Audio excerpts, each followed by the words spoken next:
जय हिंद। आज हम लोग देखेंगे ह्यूमन बायोलॉजी का एक महत्वपूर्ण टॉपिक यूरिक एसिड के बारे में कि क्या है यूरिक एसिड, क्यों बढ़ जाता है यूरिक एसिड बढ़ने के बाद हम लोग कौन कौन से उपाय करें और उसके क्या क्या लक्षण होते हैं। इन सभी तथ्यों पर हम लोग क्रम से जानेंगे। सबसे पहले हम लोग देखते हैं कि यूरिक एसिड क्या है।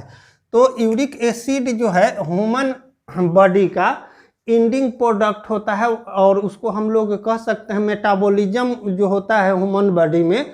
तो ह्यूमन बॉडी में मेटाबॉलिज्म के बाद जो इंडिंग प्रोडक्ट होते हैं, जो वास्ट प्रोडक्ट के रूप में हम लोग बॉडी से एक्सक्रिएट करते हैं, उसी इंडिंग प्रोडक्ट में से एक होता है यूरिक एसिड। इसी को हम लोग यूरिक एसिड कहते हैं। और यूरिक एसिड जिस तरह से अमोनिया या यूरिया हम लोग एक्सक्रिएशन करते हैं यूरिन डिस्चार्ज के द्वारा, उसी तरह से इसका भी हमारा बॉडी जो होता है किडनी फिल्ट्रेशन के द्वारा क्या करता है, एक्सक्रिएशन कर देता है। लेकिन कभी कभी किडनी के फिल्ट्रेशन सिस्टम में कुछ डिजॉर्डर होने के कारण से क्या होते हैं, यूरिक एसिड ये ब्लड के साथ मिलने लगते हैं और इसकी मात्रा एक्सक्रिएशन जो होता है, स्राव जो होता है, वह मात्रा बढ़ जाता है। तो हम लोग सबसे पहले देख लेते हैं कि सामान्य तौर पर ह्यूमन बॉडी में यूरिक एसिड की मात्रा कितनी होनी चाहिए। तो सामान्य तौर पर महिलाओं में यह मात्रा जो होता है नॉर्मल रेंज 3 से 6 mg/dl होता है। तो ये जो यूनिट है ये महिलाओं में है और 4 से 7 जो होता है वह पुरुष में होते हैं।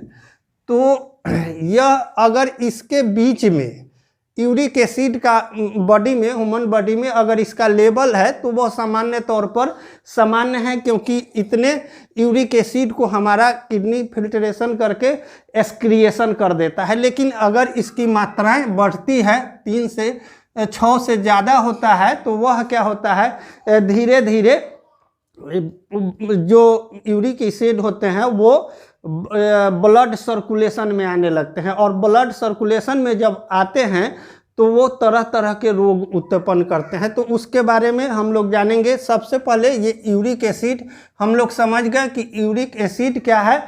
तो ह्यूमन बॉडी का जो मेटाबॉलिज्म होता है उसका इंडिंग प्रोडक्ट है। ये प्रतियोगी परीक्षा में भी पूछे जाते हैं, तो ध्यान रखेंगे। दूसरा है कि क्यों बढ़ जाता है यूरिक एसिड। तो हमारे ह्यूमन बॉडी में क्यों यूरिक एसिड बढ़ जाता है। तो यूरिक एसिड बढ़ने का सामान्य तौर पर आज जो आधुनिकता के दौर में है, मुख्य रूप से इसका बहुत सारा कारण है और मुख्य रूप से इसमें जो आते हैं वो खान पान की स्थितियां जो है आज के युग में क्या हुआ है कि बदलाव आया है। हम लोग हाईली प्रोटीन युक्त खाना खाने लगे हैं या फिर तैलीय पदार्थ या घी का प्रयोग या फैटी चीज़ का प्रयोग अधिक करने लगे हैं। तो जब हाईली प्रोटीन युक्त भोजन लेते हैं तो प्रोटीन के डाइजेशन में क्या होता है कि बॉडी का मेटाबॉलिज्म जो होता है उसको पूर्ण रूप से डाइजेस्ट नहीं कर पाता है और डाइजेस्ट नहीं करने के कारण यूरिक एसिड का लेवल जो होता है धीरे धीरे हमारे शरीर में क्या होते हैं, बढ़ने लगते हैं और उनका जो सामान्य नॉर्मल जो रेंज होता है उस रेंज से वो धीरे धीरे इंक्रीज करने लगते हैं, बढ़ने लगते हैं। और जैसे ही ये बढ़ते हैं तो तरह तरह के हमारे शरीर में परेशानियां उत्पन्न होने लगती है। तो शुरुआती दौर में जो यूरिक एसिड का लक्षण जो होता है वह नॉर्मली होता है। तो मुख्य रूप से यहाँ हम लोग ध्यान देंगे कि खान पान में हाईली प्रोटीन युक्त जो है उसको कम से कम करेंगे। तो यूरिक एसिड क्या होता है कि खान पान पर ध्यान, एकदम बैलेंसिंग डाइट लेंगे तो ये क्या होगा, यूरिक एसिड की मात्रा जो है शरीर में नॉर्मल बनी रहेगी। अब आगे हम लोग देखते हैं कि यह मात्रा जब बढ़ने लगता है शरीर में, तो अब तीसरा है यूरिक एसिड बढ़ने पर क्या क्या लक्षण दिखाई देते हैं। तो यूरिक एसिड बढ़ने का कारण क्या है। तो हम लोग जो अधिक प्रोटीन युक्त भोजन करते हैं, नॉनवेज का ज़्यादा उपयोग करते हैं या फिर अल्कोहल का सेवन करते हैं या फिर हाईली प्रोटीन युक्त कोई भी पदार्थ खाते हैं, तो उससे क्या होते हैं, यूरिक एसिड का लेवल बढ़ जाता है। और जब लेवल बढ़ेगा तो इसके लक्षण भी, साइन और सिम्टम भी दिखाई देने लगेंगे। तो जो सिम्टम दिखाई देते हैं उसमें मुख्य रूप से जो पहले ये ब्लड सर्कुलेशन में जब आना प्रारंभ होते हैं तो शुरुआती दौर में जितने भी जो मसल्स हैं, जैसे पैर के नीचे शरीर का इंडिंग जो होता है, इंडिंग जैसे हाथ का यहाँ का ये भाग जो हुआ या फिर नीचे का पैर का, वहाँ पे क्या है, इंडिंग ऑर्गन का जहाँ इंडिंग होता रहता है वहाँ पे ये क्या करते हैं कि वहाँ के मसल्स को थोड़ा सा उनका मसल कॉन्ट्रैक्शन जो होता है वो खिंचाव युक्त हो जाता है, यानी कि तनाव उसमें बढ़ जाता है, उसमें ऐंठन बढ़ जाती है और दर्द महसूस होने लगता है। तो अब व्यक्ति क्या होता है कि अपने आप को एबनॉर्मल महसूस करता है, उसे दर्द होता है, ऐंठन होती है तेज। तो यह सबसे पहला शुरुआती लक्षण दिखाई देता है यूरिक एसिड में।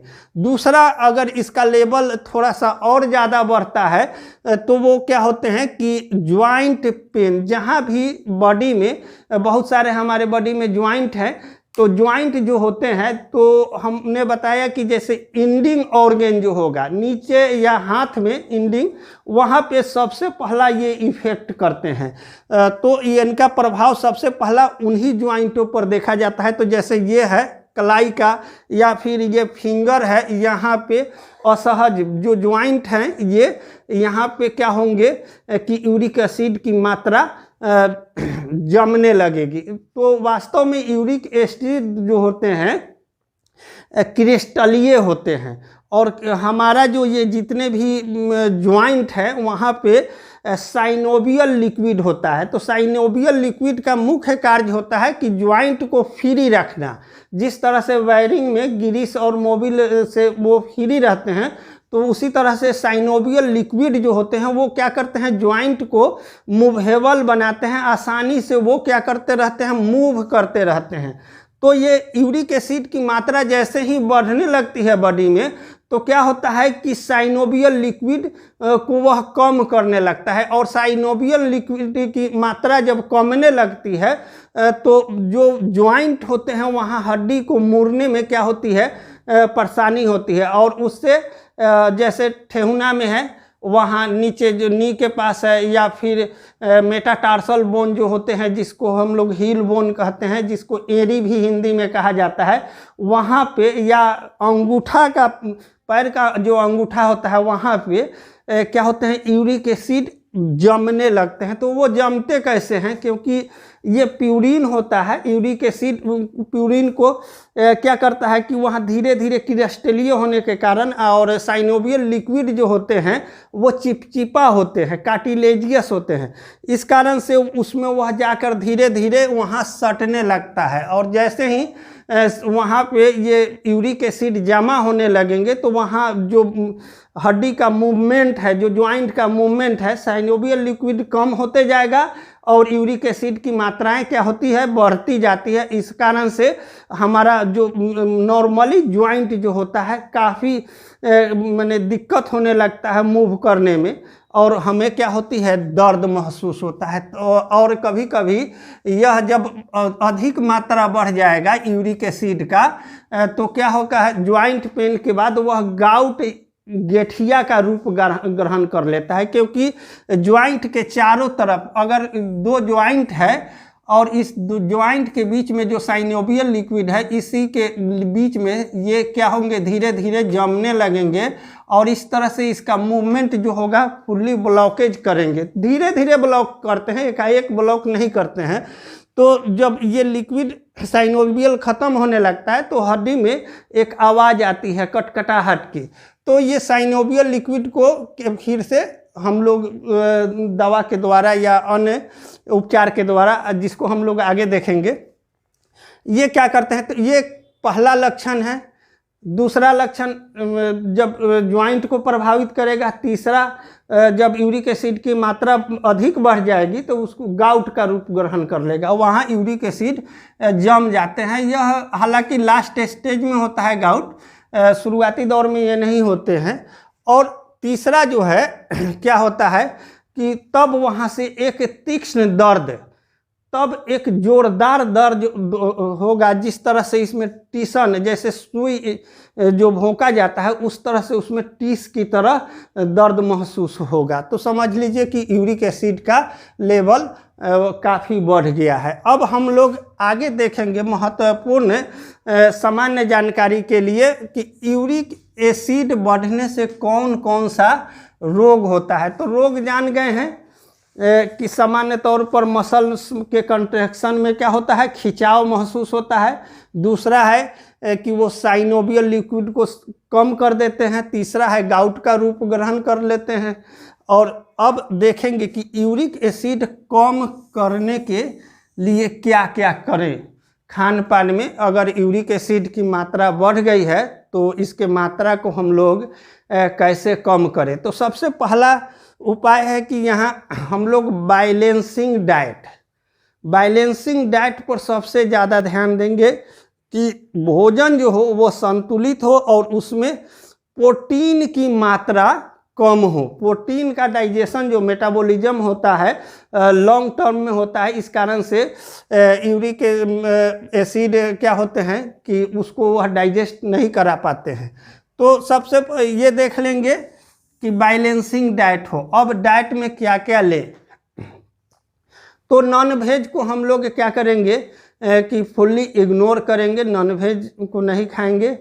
और रेड मीट, चिकन, मटन या तरह तरह के आज मार्केट में फास्ट फूड आ गए हैं उन सबों को एवॉइड करेंगे। मसाले का खाने में कम से कम प्रयोग करेंगे। और उसके बाद क्या करेंगे कि दाल का सेवन या फिर टमाटर है, इन सबों के सेवन से हम लोग बचेंगे। पालक से, इनके भी सेवन से हम लोग बचेंगे। अब इसमें क्या खाना चाहिए, कैसा हम लोग खाना खाएंगे। तो मुख्य रूप से होता क्या है कि यूरिक एसिड में बॉडी में एसिड की मात्रा अधिक हो जाती है। तो हम लोग अपने भोजन को इस लिमिटेशन तक रखेंगे कि मेरा भोजन एल्केली बना रहे, अल्कलाइन रहे, एसिड में कन्वर्ट नहीं हो। पेय पदार्थ का सेवन नहीं करेंगे, जैसे कोल्ड ड्रिंक्स है या फिर शराब है या बियर है, इन सबों के सेवन से हम लोग बचेंगे तो शरीर हमारा एसिडिक होने से बचेगा। और एल्कली कैसे बनाएंगे शरीर बॉडी के हम अपने भोजन को, तो वहाँ क्या करेंगे कि भोजन में जो है कुछ जैसे सलाद वगैरह का या फिर रोटी, अधिक चावल का सेवन हम लोग नहीं करेंगे। क्योंकि होता क्या है कि यूरिक एसिड बढ़ने के कारण किडनी के फंक्शन जो होते हैं, कुछ फिल्ट्रेशन सिस्टम डिजॉर्डर हुए रहते हैं। और उस कारण से ब्लड शुगर या ब्लड प्रेशर की अगर डिजीज है तो उसमें क्या होता है कि और ज़्यादा ये परेशानी, इसका लेवल बढ़ने लगता है। तो वहाँ परेशानी में पेशेंट अपने आप को असहज महसूस करता है। तो हम लोग क्या करेंगे कि वैसे अगर ब्लड शुगर है तो उसके लिए अलग प्रिकॉशन होना चाहिए, ब्लड प्रेशर है तो उसके लिए अलग। लेकिन अगर सामान्य तौर पर ब्लड प्रेशर या ब्लड शुगर नहीं है तो वैसी स्थिति में हम लोग सामान्य तौर पर जो रोटी का प्रयोग करेंगे खाने में। और दूसरा क्या है कि सलाद का प्रयोग करेंगे जिसमें हम लोग टमाटर को नहीं खाएंगे, या वैसे फल जिसमें हाईली मात्रा में प्रोटीन हो, या जो ड्राई फ्रूट होते हैं। ड्राई फ्रूट अर्थात कहने का मतलब है कि जैसे काजू, किशमिश या बादाम है, या फिर जिसमें हाईली प्रोटीन है, उसके सेवन से हम लोग बचेंगे। और दूसरा है कि भोजन में हम लोग जो औसतन सामान्य तौर पर जो पानी पीते हैं उसमें उसका मात्रा हमें बढ़ाना चाहिए। और क्या है प्रिकॉशन कि ज़्यादा देर तक टॉयलेट को जो यूरिन डिस्चार्ज करना है, अगर यूरिन डिस्चार्ज हो रहा है तो उसको माने यूरिन को समय समय से डिस्चार्ज करना चाहिए। यूरिन को ज़्यादा देर तक रोकना नहीं चाहिए, नहीं तो क्या होता है कि ये, क्योंकि वहाँ यूरिक एसिड धीरे धीरे ब्लड में जाने लगते हैं, इस कारण से क्या होता है कि बॉडी में यूरिक एसिड की मात्रा बढ़ने लगती है। दूसरा है कि अपने भोजन में पानी का ज़्यादा प्रयोग करेंगे, और सामान्य तौर पर जो हम लोग पानी पिएंगे वो 18 डिग्री टेम्परेचर का पानी ही पीना ज़्यादा फायदेमंद है, क्योंकि जब ज़्यादा ठंडा या कोल्ड ड्रिंक हम पीते हैं तो ज्वाइंट पेन के लिए ये क्या होता है, घातक होता है। तो यहाँ ध्यान देना है कि हम वैसे पानी का यूज करेंगे जिसका नॉर्मल टेम्परेचर 18 डिग्री का टेम्परेचर का पानी हो, और खाना खाने के तुरंत बाद पूरा पानी नहीं पीना है, आधा घंटा या 1 घंटे के बाद हम लोग पानी पूरा पिएंगे, ताकि आसानी से अगर कुछ प्रोटीन की मात्रा या कुछ फैट की मात्रा तो भोजन में सामान्य तौर पर जाती ही जाती है, उसको हम लोग रोक नहीं सकते हैं, तो उसका अच्छा से डाइजेशन हो जाए, उसके बाद हम अगर पानी पीते हैं तो वह उसको क्या होता है, एक्सक्रिएशन करने में सहयोग मिलता है फिल्ट्रेशन सिस्टम में, और ये यूरिक एसिड की मात्रा क्या होती है, नियंत्रित हो जाती है। अगर इन 4-5 बातों पर हम लोग अगर ध्यान देते हैं तो जो यूरिक एसिड बढ़ जाने से जो समस्याएं हैं वो नॉर्मल बने रहते हैं, और आसानी से बिना दर्द या बिना तनाव या बिना खिंचाव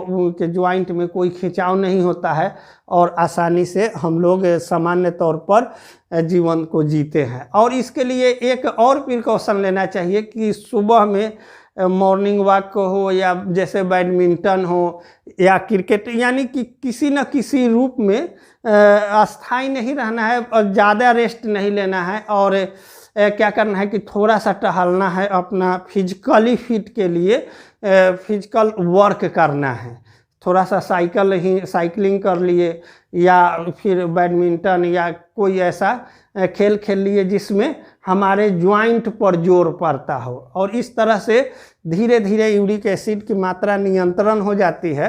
अगर बहुत ज़्यादा बढ़ गया है, इससे बहुत ज़्यादा परेशानी है, तो हम लोग डॉक्टर से अगर मिलते हैं तो वहाँ भी यूरिक एसिड की गोलियां आती है, उसको खाएंगे, और ये धीरे धीरे उसका मात्रा नॉर्मल हो जाएगा, और सामान्य तौर पर आसानी से हम लोग ज़िंदगी को जी सकेंगे, और ज्वाइंट पेन से हमें निजात मिलेगी।